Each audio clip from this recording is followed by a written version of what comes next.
Hello guys, আমার গলাটা বসে গেছে, আমার ভয়েসটা ঠিক বেরোচ্ছে না, তাও বলছি। আমরা এখন আজকে ছট পুজো, ছট মাতা পুজো, তাই আমরা সবাই মিলে গঙ্গায় যাচ্ছি। আর আমরা যাদের সাথে যাবার কথা ছিল তারা একটু বেরিয়ে গেছে, আমাদের লেট হয়ে গেছে, তাই আমরা একাই যাচ্ছি। ওদের সাথে গিয়ে গঙ্গায় দেখা হবে। তো চলো তোমাদের দেখাচ্ছি ছট মাতার পুজো। তো আমরা হাঁটতে হাঁটতে গঙ্গার দিকে চলে গেছি, আর এটা হচ্ছে বাগবাজার গঙ্গা। তো গিয়ে ওদের সঙ্গেও আমাদের দেখা হয়ে গেছে, যাদের উদ্দেশ্যে আমাদের গঙ্গায় আসা। আর এটা হচ্ছে বিহারিদের মেন পুজো, এই দুটো দিনই খুব আনন্দ করে ওরা, মজাও করে। আর গঙ্গায় দেখো কত ভিড় হয়েছে, মানে এতটাই ভিড় হয়েছে যে দাঁড়ানোর জায়গা নেই। তারপরে আমরা আস্তে আস্তে ওদের সঙ্গে দেখা করে গঙ্গার দিকে নেমে পড়লাম, যেহেতু ওখানে জল দিতে হবে ঠাকুরকে।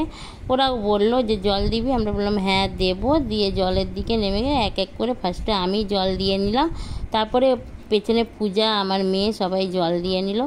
দিয়ে আমরা ওখান থেকে আবার উঠে পড়লাম, যেহেতু দাঁড়াতে পারছি না, এত ভিড় হয়েছে, পা লেগে যাবে।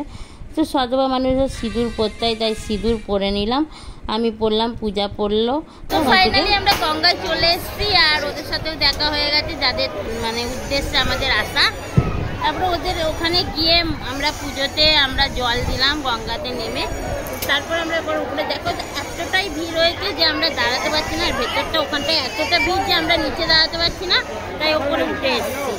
দেখছো কত ভিড় হয়েছে গঙ্গার মধ্যে, খুব মজা হচ্ছে, আনন্দ লাগছে, খুব ভালো লাগছে, খুব ভালো লাগছে। আমাদের পুজো হয়ে গেছে আর সব বাড়ি চলে গেছে। আমরা এই কজন মিলে লালুগুলুদার দোকানে চর্বি ঘুগনি খাবো বলে এসেছিলাম, কিন্তু আজকে যেহেতু সোমবার, ওনার দোকানে চর্বি ঘুগনি সোমবারে হয় না, আর আমরা চর্বি ঘুগনি না খেয়ে চা খাচ্ছি।